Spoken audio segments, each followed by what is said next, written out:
नमस्कार and welcome to study AQ my dear friends. मैं हूं Prashant Mawani. I hope you all are in good. आज 20 अगस्त 2020 है और आज हमारे टेबल के ऊपर एक बहुत ही इंटरेस्टिंग कोट है। Our greatest glory is not in never falling but in rising every time we fall. Rising every time we fall का मतलब है एक ही दिन में अगर आप ऑब्जर्व करें तो हम बहुत बार गिरते हैं। अब मैं फिजिकल गिरने की बात नहीं कर रहा हूँ। आई एम टॉकिंग अबाउट कि हमारे टारगेट्स शायद हम अचीव ना कर पाएँ या फिर फेलियर्स इन जनरल। लाइफ में सक्सेस की तरह फेलियर्स भी इनएविटेबल हैं, लेकिन हमारी सबसे बड़ी ग्लोरी, हमारी सबसे बड़ी जीत उसी में है कि हम गिरने के बाद उठ जाएं। राइट, यही एक विनर और लूज़र के बीच में डिफरेंस पैदा करता है। विनर जो होता है वो और एक बार खड़ा हो जाता है और लूज़र जो है वो थक जाता है और सोच लेता है कि अब खड़ा नहीं हो पाएंगे हम और अब हम यहीं पर ही ठीक हैं, जैसा है ऐसा एडजस्ट कर लेते हैं लाइफ के साथ। But never do that thing. Right, एक और बार अपने पैरों पर खड़े रहने की कोशिश कीजिए और आप पाएंगे कि आप जीत जाएंगे। इसी के साथ डियर फ्रेंड्स, स्टडी IQ की टीम ने मिलकर एक स्मार्ट कोर्स डिज़ाइन किया है। ये स्मार्ट कोर्स UPSC की एग्जामिनेशन के लिए है। भारत की बेस्ट फैकल्टीज़ ने मिलकर इसको बनाया है। ज़्यादा जानकारी के लिए आप आपके मोबाइल फ़ोन में गूगल प्ले स्टोर के ऊपर जाइए, स्टडी IQ का एप्लीकेशन डाउनलोड कीजिए। सारी इन्फॉर्मेशन जो है वो आपको उसके ऊपर से मिल जाएगी। एक गुड न्यूज़ ये है कि EMI की ऑफ़र भी चल रही है। इट विल लास्ट टिल 31 अगस्त। आज हमारे टेबल के ऊपर बहुत सारे इंपॉर्टेंट आर्टिकल्स हैं। इनफैक्ट 7 आर्टिकल्स को हम देखने वाले हैं, तो बहुत सारी नई चीज़ें आज हम सीखेंगे। आज के लेक्चर की PDF को डाउनलोड करने के लिए चेकआउट माई टेलीग्राम चैनल। सबसे पहला आर्टिकल जो है इसका नाम है स्टक इन द रेन। ये पायोनियर न्यूज़पेपर का एक एडिटोरियल है। हमारे देश में एक पैटर्न हमें हर मॉनसून सीज़न पर देखने को मिलती है और वो ये है कि थोड़ी बारिश हो जाए और हमारे सिटीज़ जो हैं वो बंद हो जाते हैं। ये आर्टिकल जो है, इस आर्टिकल में गुरुग्राम नाम की जो जगह है, तो वहाँ पर एक लेटेस्ट हमने सिटी बनाया है हमारे देश ने। गुरुग्राम जो है उसमें एक पूरा एक IT पार्क जैसा एक बहुत बड़ा एरिया है। मैं कभी वहाँ पर गया तो नहीं, लेकिन बाहर बाहर से मैंने इसको देखा था एक बार जब मैं इस एरिया में था तब। तो इसके बारे में बहुत सारी बातें बताई जाती हैं। पहले जब मलेशिया और दुबई और इन सारे शहरों में जो बड़ी बड़ी बिल्डिंग्स हैं वहाँ पर बहुत सारी एड और फिल्म की शूटिंग की जाती थी, लेकिन अब ये हमारे देश में हो रही हैं ये सारी शूटिंग्स और ये गुरुग्राम के ये जो IT पार्क है वहाँ पर ये चीज़ की जाती है। एनीवे, प्रॉब्लम ये है कि जब बारिश हुई, अभी कुछ ही दिनों पहले की बात है, तो एक कार जो है वो नियरली डूब गई थी बारिश में। तो प्रश्न ये खड़े होते हैं कि क्या हमारा इंफ्रास्ट्रक्चर का जो प्लानिंग है वो हम बराबर कर रहे हैं या क्या हमने ये प्रॉपर तरीके से एग्जीक्यूट किया है। मुंबई एक ऐसा शहर है जिसमें हर साल हमें बाढ़ देखने को मिलती है, लेकिन इस बार मुंबई की स्टोरीज जो हैं वो उतनी ज़्यादा नहीं है, क्योंकि ये कोरोना वायरस की वजह से मुंबई जो है वो अभी भी अपनी मैक्स कैपेसिटी के ऊपर काम नहीं कर रहा है। तो बहुत सारी ट्रेन्स और बहुत सारी ऐसी चीज़ें जो है वो फ़िलहाल काम नहीं कर रही है, तो इतनी सारी स्टोरीज भी हमें मुंबई से देखने को नहीं मिल रही हैं। जयपुर सिटी, जिसको हम पिंक सिटी के नाम से भी जानते हैं, वहाँ पर भी वेस्ट डीप वाटर यानी कि हमारी कमर तक का पानी जो है वहाँ तक हमें देखने को मिला था। और ये हमारे बड़े छोटे सभी शहरों में से इस प्रकार के न्यूज़ और रिपोर्ट्स हमें देखने को मिलते रहते हैं। हर एक मॉनसून सीज़न में अगर ये चीज़ होती है तो इसका मतलब तो डेफिनेटली ये है कि हमने ठीक तरीके से प्लानिंग नहीं की है। मुझे आज भी याद है, आई थिंक 2015 या फिर 16, मैं भूल गया एग्जैक्ट ईयर, लेकिन मुझे इवेंट्स जो हैं वो आज भी याद है। 2015-16 के टाइम पर, 2015 या फिर 16 के टाइम पर मुंबई में बहुत ज़्यादा बाढ़ आ गई और उसके पीछे कुछ जियोग्राफिकल रीजंस भी थे और उसके पीछे कुछ मैन मेड रीजंस भी थे। जियोग्राफिकल रीज़न की बात करूं तो एक बहुत ही शॉर्ट पीरियड ऑफ टाइम में, यानी कि 1 या 2 दिन के टाइम में बहुत ज़्यादा बारिश हुई। Point number 1। पॉइंट नंबर 2 ये था कि उस टाइम पर हाई टाइड थी, तो हाई टाइड होने की वजह से पानी जो है वो समंदर में बह नहीं पाया, क्योंकि समंदर में हाई टाइड थी तो वो समंदर का पानी भी उसका लेवल जो था वो थोड़ा ज़्यादा था, तो इसकी वजह से पानी जो है वो सिटी में से बाहर नहीं निकल पाया। मैन मेड चीज़ की बात करें तो एक तो है इंफ्रास्ट्रक्चर अच्छी तरीके से डेवलप नहीं किया है, और फोर्थ जो था वो था प्लास्टिक। यस, प्लास्टिक की वजह से भी फ्लड हुआ। Now I will explain how. बहुत सारी ऐसी जो गटर्स हैं, बहुत सारे बड़े बड़े जो वहाँ पर पाइप्स जो हैं वो प्लास्टिक की वजह से ब्लॉक हो गए थे और इसकी वजह से टाइम पर मुंबई में से पानी नहीं निकल पाया। तो ये जो कचरा हम करते हैं, आप देखिए कैसे ही सारी चीज़ें एक दूसरे के साथ इंटर रिलेटेड हैं। किसने सोचा होगा कि प्लास्टिक एक मेन रीज़न होगा या फिर one of the main reason होगा। मुंबई में जो एक बड़ा फ्लड आया था, वो पानी वहाँ पर ही रह गया, उसके पीछे मेन रीज़न था प्लास्टिक या फिर दूसरी प्रकार का जो कचरा है वो अच्छी तरीके से वहाँ पर बह नहीं पाया। और दूसरा प्रश्न ये भी उठता है कि क्या कचरे को हम ऐसे ही समंदर में छोड़ देते हैं, ये भी एक चिंता का विषय है। अब क्लाइमेट चेंज की वजह से बारिश जो है उसमें हमें अप एंड डाउन देखने को मिलते हैं। बहुत सारी जगहों पर बहुत ज़्यादा बारिश हो जाती है, बहुत सारी जगहों पर बारिश नहीं होती है।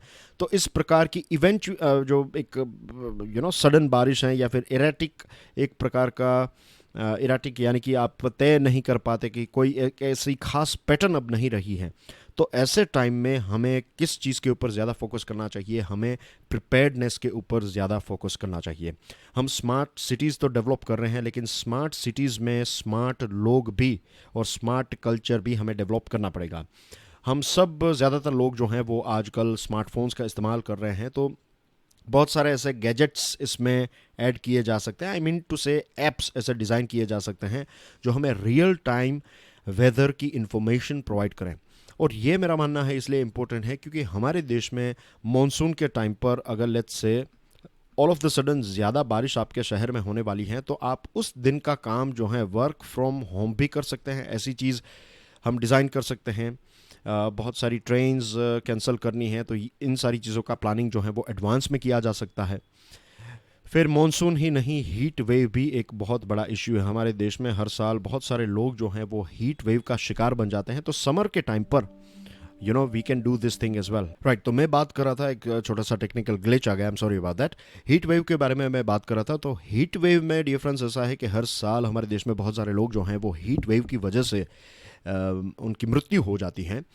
तो ऐसे हीट वेव के फेजेस में अगर उनके पास proper real time weather report हैं, तो वो फिर कंस्ट्रक्शन का काम या फिर आउटडोर की एक्टिविटीज़ जो हैं वो उसको हम शिफ्ट कर सकते हैं इवनिंग के टाइम पर, या फिर अर्ली मॉर्निंग, या फिर जो भी कंस्ट्रक्शन का काम है उसको रात में भी किया जा सकता है। और फिर किसानों को भी ये रियल टाइम डेटा जो है वो बहुत काम आ सकता है। तो इसके बारे में हमें सोचना चाहिए। तो स्मार्ट सिटीज़ जो हैं हमारे, वो स्मार्ट सिटीज़ को हमें इस प्रकार से एक नया कल्चर बनाना होगा जिसमें हम रियल टाइम वेदर डेटा और रिपोर्ट को भी देखते रहें, और इसी के साथ साथ बेटर प्लानिंग और इंफ्रास्ट्रक्चर डेवलपमेंट जो है वो भी सोच समझकर हमें करना चाहिए। आगे बढ़े उससे पहले डियर फ्रेंड्स, स्टडी आईक्यू के वीडियोस को आप देखते रहते हैं, आपको इसकी क्वालिटी के बारे में भी पता है, तो प्लीज़ मेक श्योर कि आप हमारी चैनल को सब्सक्राइब करें। अगर आपने सब्सक्राइब कर लिया है तो 3 और स्टूडेंट्स को इसके बारे में ज़रूर बताइएगा। अगर आज का वीडियो आपको पसंद आता है then hit the like button, और इस वीडियो को दूसरे स्टूडेंट्स के साथ शेयर ज़रूर कीजिएगा।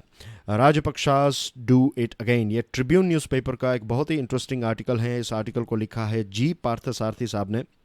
जी पार्थसारथी साहब जो हैं वो हमारे इंडियन फॉरेन सर्विस के ऑफिसर रह चुके हैं, हाई कमिश्नर टू पाकिस्तान रह चुके हैं। फ़िलहाल वो जम्मू सेंट्रल यूनिवर्सिटी के चांसलर भी हैं।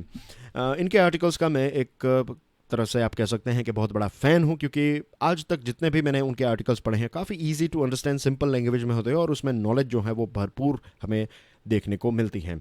तो अभी इलेक्शन हुए हैं, पार्लियामेंट्री इलेक्शन हुए श्रीलंका में। श्रीलंका में जो डेमोक्रेसी है वो काफ़ी मैच्योर होती जा रही है, और जिस प्रकार से इलेक्शन को कंडक्ट किया गया है, तो हमारे देश के एक फॉर्मर चीफ इलेक्शन कमिश्नर जिनका नाम है SY कुरैशी साहब, काफ़ी फेमस नाम है इनका, काफ़ी एक आउटस्टैंडिंग ऑफिसर रह चुके हैं। उन्होंने भी श्रीलंका के इस इलेक्शन की काफ़ी तारीफ़ की है। बहुत ही बारीकी से श्रीलंका ने पूरी प्रिपरेशन की, रिहर्सिंग की, और मास्क पहनना, ग्लोव्स पहनना, sanitizer, social distancing, in fact postal ballots भी, पोस्टल बैलेट आप जानते हैं कि आप पोस्ट के माध्यम से अपना वोट जो है वो दे सकते हैं, तो ये फैसिलिटीज़ भी श्रीलंका ने प्रोवाइड की। और आप देखिए कि एक रिमार्केबल टर्न अराउंड हुआ, रिमार्केबल टर्न आउट हुआ, यानी कि 71% लोगों ने, टोटल पॉपुलेशन नहीं लेकिन जितने वोट दे सकते हैं, लेट्स से कि 100 लोग वोट दे सकते हैं, तो उसमें से 71 लोगों ने, यानी कि 71% ने इस इलेक्शन में पार्ट लिया है।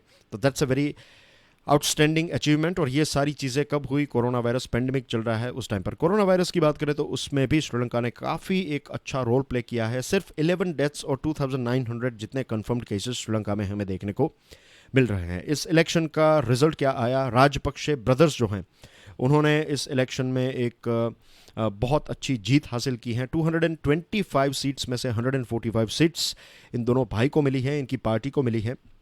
और अब ये भी पता चल रहा है कि श्रीलंका में जो भारत की थोड़ी बहुत दखल अंदाजी थी, अब वो जो हैं भारत इसमें हस्तक्षेप या फिर दखल अंदाजी नहीं कर रहा है। श्रीलंका अपना इंटरनल मैटर जो है वो खुद संभालता है और भारत जितनी हो सके उतनी उनकी मदद भी कर रहा है।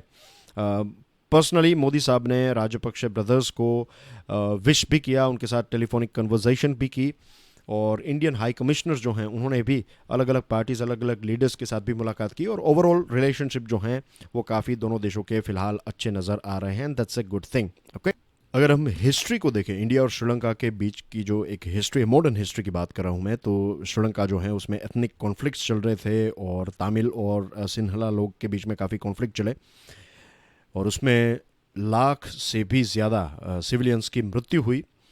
27,000 जितने LTTE के जो कैडर्स थे उनकी मृत्यु हुई। भारत के 1500 जितने सोल्जर्स ने अपने प्राणों की आहुति दी, और ये सारे कॉन्फ्लिक्ट की वजह से भारत के former prime minister Rajiv Gandhi साहब का भी असैसिनेशन, यानी कि उनकी भी हत्या की गई थी बाय LTTE। आपने हम sure Madras cafe, John Abraham साहब की एक फिल्म है, वो ज़रूर आपने देखी होगी। और 2009 में प्रभाकरन जो LTTE के लीडर थे, उनको श्रीलंकन आर्मी ने फाइनली मार डाला। न्यू दिल्ली ने, यानी कि भारत ने श्रीलंका को रिलीफ, रिहेबिलिटेशन, डेवलपमेंट में काफ़ी मदद की है, और इसकी वजह से दोनों देशों के लोग के बीच में जो एक रिलेशनशिप है वो भी काफ़ी इम्प्रूव हुए हैं। अब ये सारी जो वहाँ पर जो सिविल वॉर चल रहे थे, इन सारी चीज़ों की वजह से USA और UK ने, वेस्टर्न वर्ल्ड ने, बेसिकली वेस्टर्न गवर्नमेंट ने श्रीलंका के ऊपर इकोनॉमिक सैंक्शंस लगा दिए, और इन सैंक्शंस की वजह से हुआ ये कि श्रीलंका जो है वो धीरे धीरे करके चाइना की तरफ झुकने लगा, और चाइना ने इसको एक अपॉर्चुनिटी के तौर पर देखा और रिलेशनशिप जो है वो श्रीलंका के साथ काफ़ी बिल्ड कर दिए। इसमें यह भी हो रहा था कि श्रीलंका को जब भी कोई वर्ल्ड बैंक से या फिर इंटरनेशनल ऑर्गेनाइजेशन से कोई पैसों की या फिर इन सारी चीज़ों की मदद की आवश्यकता थी, तो उस टाइम पर बहुत सारे जियो पोलिटिकल कंसिडरेशन, यानी कि आप ये कीजिए वो कीजिए, टर्म्स एंड कंडीशंस थोपी जा रही थी बाय वर्ल्ड बैंक और दूसरे ऐसे ऑर्गेनाइजेशंस जो USA के द्वारा डोमिनेट थे। तो इन सारी चीज़ों की वजह से फिर चाइना ने इसको एक अपॉर्चुनिटी के तौर पर देखा, और श्रीलंका जो है वो चाइना की तरफ झुकता गया। लेकिन श्रीलंका जो है वो चाइना का जो डेट ट्रैप है उसमें भी फंस चुका है, और सिर्फ श्रीलंका नहीं, बहुत सारे ऐसे देश हैं एशिया और अफ्रीका के, जैसे पाकिस्तान है, श्रीलंका, इथोपिया, तांजानिया, केन्या और दूसरे भी ऐसे देश हैं जो चाइना के इस चक्कर में फंस चुके हैं। हम्बनटोटा पोर्ट के बारे में हमने इससे पहले भी काफ़ी डिस्कशन की थी, तो मैं इसकी डिटेल्स में नहीं जा रहा हूँ, लेकिन सिर्फ एक बात बताना चाहूँगा कि $7 बिलियन का असिस्टेंस प्रोवाइड किया बीजिंग ने, और अब 99 ईयर्स के लिए ये हम्बनटोटा जो है वो श्रीलंका के पास, श्रीलंका का ये जो पोर्ट है वो चाइना के पास आ चुका है। कोलंबो पोर्ट में भी चाइना ने यही किया, और जब इंडिया और जापान ने श्रीलंका की मदद करने की बात बताई तब श्रीलंका ने इसको रिजेक्ट कर दिया, क्योंकि चाइना की तरफ से ये सारा फंड और सारी चीज़ें मिल रही थी।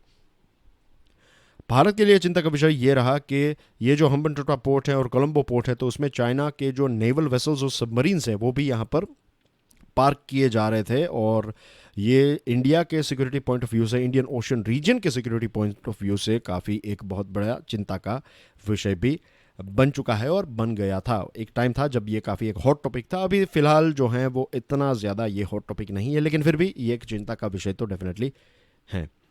It is best for Sri Lanka to work out its own solution.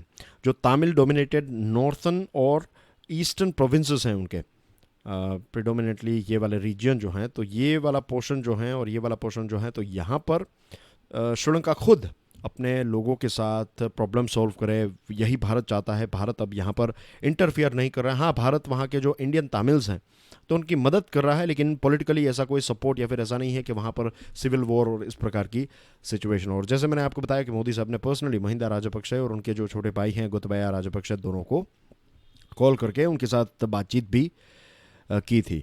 अब भारत को क्या करना चाहिए? भारत को USA, ब्रिटेन और दूसरे ऐसे जो कंट्रीज़ हैं वेस्टर्न वर्ल्ड के देश, उनको समझाना चाहिए कि वर्ल्ड बैंक और एशियन डेवलपमेंट बैंक और दूसरी ऐसी बैंक्स जो हैं वो श्रीलंका की मदद करें, और जो क्वाड ग्रुप है उसमें उसके लिए भी इंडियन ओशन स्ट्रेटजी के लिए श्रीलंका एक बहुत ही इम्पोर्टेंट देश है। भारत और श्रीलंका, खास करके जो सिन्हाला पॉपुलेशन है वहाँ की मेजॉरिटी है, तो उनको भारत के साथ कनेक्ट करने वाला अगर कोई ऐसा लिंक है तो वो है बुद्धिज़्म।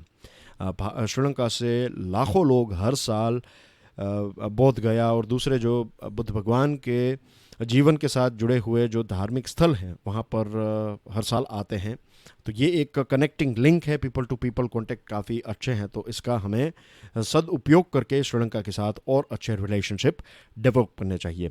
श्रीलंका में जो आतंकवाद का एक कहर है, लास्ट ईयर भी वहाँ पर एक बहुत बड़ा आतंकवादी हमला हुआ था और बुद्धिस्ट श्राइन में भी इस प्रकार की चीज़ें एक्टिविटीज़ चलती रहती हैं। आतंकवादी हमलों के बारे में भारत ने उनको कई बार इंटेलिजेंस इनपुट्स भी प्रोवाइड किए हैं। तो इससे ये भी साबित हुआ है कि भारत जो है वो श्रीलंका के लोगों का हित चाहता है। तो ये सारी पॉजिटिव चीज़ें जो हैं, तो इस पॉजिटिव चीज़ों को हमें और आगे ले जाना चाहिए। ये आर्टिकल के एंड में आपको कुछ इंटरेस्टिंग चीज़ें यहाँ पर हमें बताई जा रही हैं। सबसे इंटरेस्टिंग चीज़ मुझे ये लगी कि 1405 से लेकर 1433 की बात है, जब चाइना के एक एडमिरल थे, इनका नाम था ज़ेंग ही।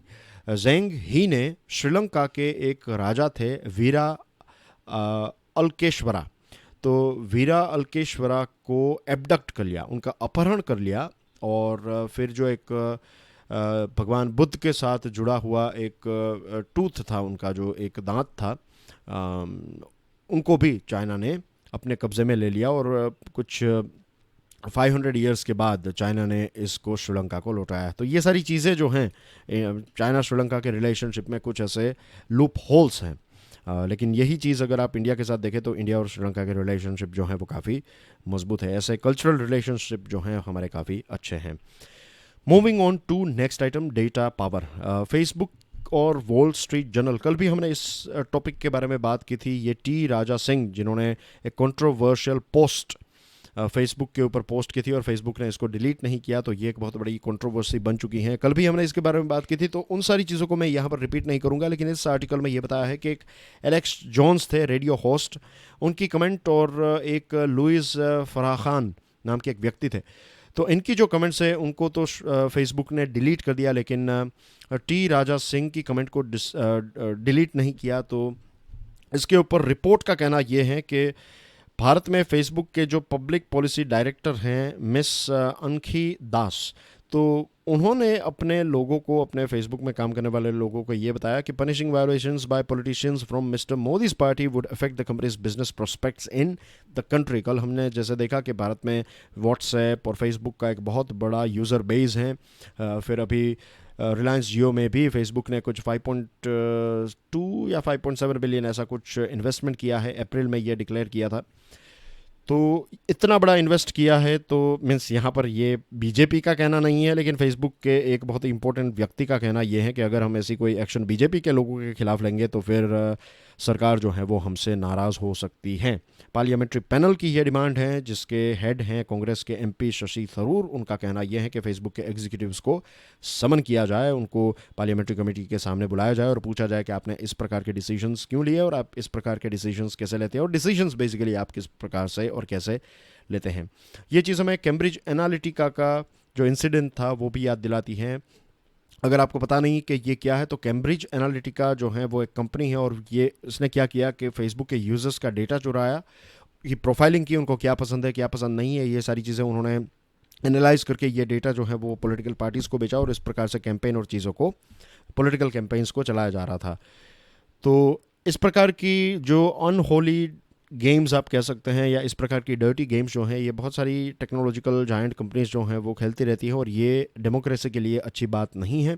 और इस रिपोर्ट ने तो ये भी साबित कर दिया है कि फेसबुक जैसी कंपनी जो लाखों करोड़ों लोगों को इन्फ्लुएंस कर सकती हैं, और वे लोग जो पावर में हैं उनके बीच में एक नेक्सस यानी कि एक गठबंधन है या फिर एक मिलीभगत है, और ये डेमोक्रेटिक वैल्यूज़ और इन सारी चीज़ों के लिए बहुत ही हानिकारक हैं। तो इसका एक ही आंसर है कि इसमें एक फुल फ्लेज्ड इंक्वायरी इसकी होनी चाहिए। फिर एक टॉपिक है पीएम केयर्स का। ये भी काफ़ी एक हॉट टॉपिक है, इसके ऊपर काफ़ी डिस्कशन हुई है। सुप्रीम कोर्ट में एक रिट पिटिशन फाइल की गई थी कि भाई पीएम केयर्स का फंड जो है उसको कैग ऑडिट करें, लेकिन सुप्रीम कोर्ट ने इसको रिजेक्ट कर दिया है। सुप्रीम कोर्ट ने बताया कि ये फ़ंड जो हैं ये सरकारी फ़ंड नहीं है, इसमें सरकार ने कोई पैसे नहीं डाले हैं, तो फिर इसकी कोई आवश्यकता नहीं है। प्रश्न ये भी उठ रहा है कि नेशनल रिलीफ फ़ंड है, prime ministers national relief fund होने के बावजूद भी आपने पीएम केयर्स को क्यों लॉन्च किया। लेकिन इसके ऊपर भी सुप्रीम कोर्ट इतनी कोई सीरियस नहीं है। नाउ द थिंग इज़ कि यहाँ पर लोगों ने अलग अलग जगह मीन्स बहुत सारे लोगों ने पैसे इसमें कंट्रीब्यूट किए हैं, शायद आपने भी किए होंगे, और बहुत सारे गवर्नमेंट में काम करने वाले लोगों के 1 दिन की सैलरी, 2 दिन की सैलरी ऐसी भी कट हो गई है। ऐसी भी खबर आ रही है कि बहुत सारे लोग जो हैं जिन्होंने कंसेंट नहीं दिया था उनकी भी सैलरी कट हो गई है।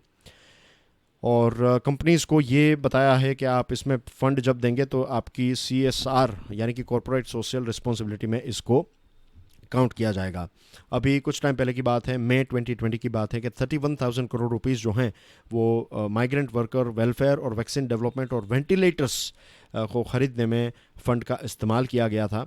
तो यहाँ पर प्रश्न ये भी उठा रहे हैं लोग कि इस पर्टिकुलर फंड के जो हेड हैं, एक्स ऑफिशियो चेयरमैन है प्राइम मिनिस्टर, 3 कैबिनेट मिनिस्टर्स इसके ट्रस्टीज़ हैं, मिनिस्ट्री ऑफ कॉरपोरेट अफेयर्स जो हैं इसने इसको एक सेंट्रल गवर्नमेंट के द्वारा स्थापित किया गया फंड माना है, तो फिर ये पब्लिक फंड कैसे नहीं हुआ या फिर इसकी स्क्रूटिनी क्यों नहीं हो रही है? तो ये एक प्रश्न है। अब देखते हैं आगे इसमें क्या होता है, लेकिन सुप्रीम कोर्ट ने तो इसको मना कर दिया है। फिर दूसरा जो आर्टिकल है, China Russia ties as a major determinant, ये विजय गोखले साहब ने लिखा है। विजय गोखले साहब हमारे फॉर्मर फॉरेन सेक्रेटरी रह चुके हैं। Okay, now the thing is के रशिया और चाइना के बीच में जो एक रिलेशनशिप है वो काफ़ी ऊपर लेवल से, सरफेस लेवल पर हमें काफ़ी ये स्ट्रॉन्ग नज़र आ रहा है। जून 2019 की बात करें तो चाइना के प्रेसिडेंट शी जिनपिंग ने ये बताया कि व्लादिमीर पुतिन जो हैं he is my best friend and colleague, ऐसा शी जिनपिंग ने व्लादिमीर पुतिन के लिए कहा। तो क्या उन दोनों के बीच में या फिर ये दोनों देशों के बीच में एक फॉर्मल अलायंस हो चुका है? दुनिया के लिए इसका क्या मतलब है, इससे हमें क्या सिग्नल मिलता है? देखिए 1950s से अगर आप देखें तो एक ट्रायंगल के 3 पार्ट हैं, एक है USA, एक है चाइना और एक है रशिया, राइट। इन दोनों के बीच में कोल्ड वॉर चल रहा था और चाइना ने भी इसमें काफ़ी एक इम्पोर्टेंट रोल प्ले किया है। एनीवे, इन सारी डिटेल्स में हम ज़्यादा नहीं जा रहे हैं, कोल्ड वॉर क्या था, क्योंकि इनके बारे में हमने काफ़ी बातचीत भी कर ली है और आपको इसके बारे में पता भी होगा। आज का ये आर्टिकल इंटरेस्टिंग इसलिए है क्योंकि इसमें कुछ नई चीज़ें हमें नज़र आ रही हैं कि ऊपर लेवल से हमें भले ही ये रिश्ता बहुत ही गहरा नज़र आए, लेकिन इसका एक प्रॉपर अप्राइजल हमें करना चाहिए ताकि हमें पता चले कि एक्चुअली चाइना और रशिया के बीच में जो रिलेशनशिप हैं वो उसका फ्यूचर क्या है, उसका प्रेजेंट क्या है, उसका बेस क्या है। नाउ रशिया को प्रॉब्लम यह है कि रशिया के ऊपर वेस्टर्न सैंक्शंस लगे हुए हैं, तो सैंक्शंस की वजह से चाइना जो है, जैसे श्रीलंका के साथ हुआ इसी प्रकार से रशिया को भी चाइना में अपना एक दोस्त मिला। अब रशिया को ये भी चिंता है कि ऑयल की प्राइसेस कम हो रही हैं और नॉर्ड स्ट्रीम 2 जो रशिया से जर्मनी जाने वाली जो गैस पाइपलाइन है, तो इसके ऊपर भी सैंक्शंस लगाए जाएंगे, नए सैंक्शंस इसमें ऐड किए जा सकते हैं। तो इसकी वजह से रशिया को एक नया सप्लायर जो है वो ढूंढना पड़ेगा। दोनों देशों के बीच में 108 बिलियन की एक ट्रेड की बात करें तो नियरली डबल हो चुका है, 108 बिलियन जितना हो गया है। और रशिया की सेंट्रल बैंक ने धीरे धीरे करके चाइना की जो करेंसी रिजर्व्स हैं वो 13% जितना उनका हो चुका है। China has surpassed Germany as the principal supplier of industrial plant and technology to Russia. और जो वाइस मीन्स ये सारी चीज़ें ट्रेड की बात है, गैस और ये सारी चीज़ें भी रशिया जो है वो चाइना को सप्लाई कर रहा है, इसके बारे में भी बात करेंगे। एक मैप भी है मेरे पास। लेकिन 2016 में वाइस फॉरेन मिनिस्टर हैं फू यिंग ने ये बताया कि आज भी रशिया जो है, रशिया के बहुत सारे लोग जो हैं वो चाइना जिस प्रकार से आगे तरक्की कर रहा है तो इसको लेकर थोड़े बहुत डिसकम्फर्टेबल फील कर रहे हैं। चाइना में बहुत सारे ऐसे लोग हैं जिनका मानना यह है कि 19वीं सेंचुरी में जो ज़ारिस्ट रशिया था, तो ज़ारिस्ट रशिया ने चाइना का 6 लाख स्क्वायर माइल वाला एरिया जो है वो अपने कब्ज़े में ले लिया है और आज भी रशिया के कब्ज़े में है। तो फ्यूचर में ऐसा हो सकता है कि रशिया को फार ईस्ट की बात करें, जो साइबेरिया वाला रीजन है, तो वहाँ पर चाइना के बहुत सारे लोग वहाँ पर बस चुके हैं। तो फ्यूचर में यहाँ पर ऐसी भी डिमांड हो कि ये वाला पार्ट जो है वो चाइना के साथ जोड़ दिया जाए और रशिया से इसको अलग किया जाए। तो ये भी एक रशिया का चिंता का, लॉन्ग टर्म रशिया का एक चिंता का विषय है जो रशिया अपने दिमाग में लेकर चल रहा है। ट्रेड की बात करें तो रशिया का ट्रेड सरप्लस है, लेकिन इतना कोई ख़ास नहीं है, थोड़ा बहुत ज़्यादा है। प्रॉब्लम यह है कि रशिया चाइना को रॉ मटेरियल, इसमें गैस और ऑयल बेच रहा है, और चाइना से पहले जो लेबर इंटेंसिव गुड्स आते थे अब ये नहीं, अब हाई टेक्नोलॉजी वाले गुड्स जो हैं वो चाइना रशिया को सप्लाई कर रहा है। तो आज नहीं तो कल सरप्लस जो है वो चाइना के पक्ष में चला जाएगा। फिर दूसरी जो चीज़ है वो ये है कि आप देखिए, ये एक पाइपलाइन है जिसका नाम है पावर ऑफ साइबेरिया। तो एक पावर ऑफ साइबेरिया पाइपलाइन ये है जो अलग अलग चाइना के एरिया में गैस सप्लाई प्रोवाइड करती है। फिर एक पाइपलाइन 2 है जिसके बारे में बातचीत चल रही है, और फिर फ्यूचर में भी कुछ पाइपलाइंस जो हैं वो ऐड की जा सकती हैं। अब गैस की और इन सारी चीज़ों की बात करें तो ऑफ कोर्स लॉन्ग टर्म तक ये सप्लाई करेगा रशिया, लेकिन वॉशिंगटन के प्रति दोनों देशों के बीच में जो मीन्स वॉशिंगटन के प्रति जो एक या फिर यूएसए को लेकर दोनों देश चिंतित हैं, या फिर यूएसए को अपना एक देश दुश्मन देश मानते हैं। तो इसका मतलब ये नहीं है कि इन दोनों देशों के बीच में रिलेशनशिप जो है वो लॉन्ग टर्म के लिए ऐसे ही रहेंगे। जैसे सोलर एनर्जी और ये सारी चीज़ें आती जाएगी तो उसके बाद रशिया की सप्लाई जो है यहाँ पर कम हो जाएगी, ट्रेड रिलेशनशिप जो है वो भी इम्बैलेंस हो जाएगा, ये चाइना के पक्ष में चला जाएगा। तो ये भी एक रशिया का चिंता का विषय है।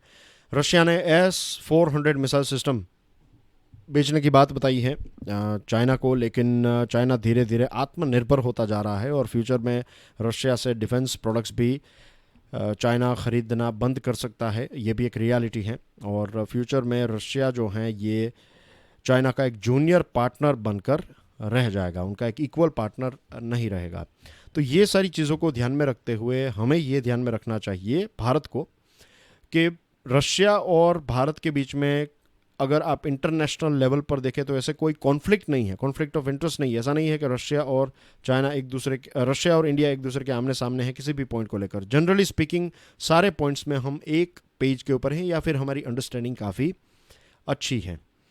तो ये जो अंडरस्टैंडिंग है उसको डेवलप करते हुए दोनों देशों को मेहनत करनी होगी कि दोनों देशों के बीच में रिलेशनशिप जो है वो अच्छे रहें। फिर बात करते हैं ignore heard instinct, herd immunity के बारे में बात हो रही है कि भारत में हर्ड इम्यूनिटी डेवलप हो गई है एक्सेट्रा। तो बहुत सारी जगहों पर सेरो सर्वेज हुए हैं, सेरोलॉजिकल सर्वे। अब सेरो सर्वे क्या है, देखिए अगर किसी को कोरोना वायरस हुआ है तो उनका जब माउथ में से, उनके मुंह में से या फिर नोज़ में से जो लिक्विड कलेक्ट किया जाता है तो उससे पता चलता है कि उनको कोरोना वायरस है या नहीं। टेस्ट जो की जाती है उसकी बात है। लेकिन अगर आप किसी व्यक्ति को हो चुका है कोरोना वायरस, अब वो ठीक हो गए हैं और किसी को पता भी नहीं, उस व्यक्ति को भी पता नहीं, एसिम्प्टोमेटिक केसेस की बात करें तो होता यह है कि जब हमें कोई डिजीज़ होता है तब हमारा बॉडी जो है वो IgG ऐसी एक एंटीबॉडीज़ पैदा करता है।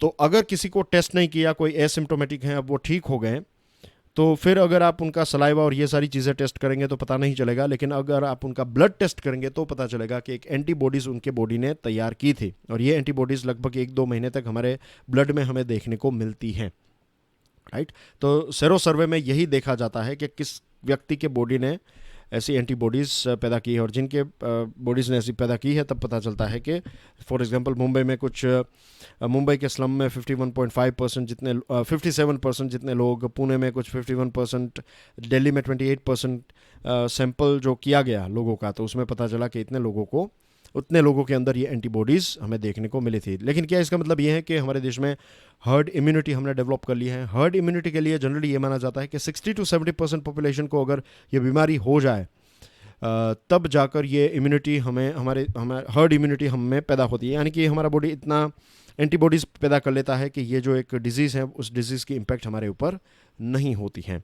लेकिन हेल्थ मिनिस्ट्री के एक ऑफिशियल ने क्लियरली बता दिया था कि हर्ड इम्यूनिटी जो है वो हमारे देश के लिए एक ऑप्शन नहीं है, क्योंकि आज हमारे देश में 0.2% जितने लोगों को कोरोना वायरस हुआ है, राइट। 27.6 लाख लोगों को एक्टिव केस नहीं है, लेकिन इतने टोटल लोगों को हुआ था और इसमें 53,000 लोगों की मृत्यु हुई।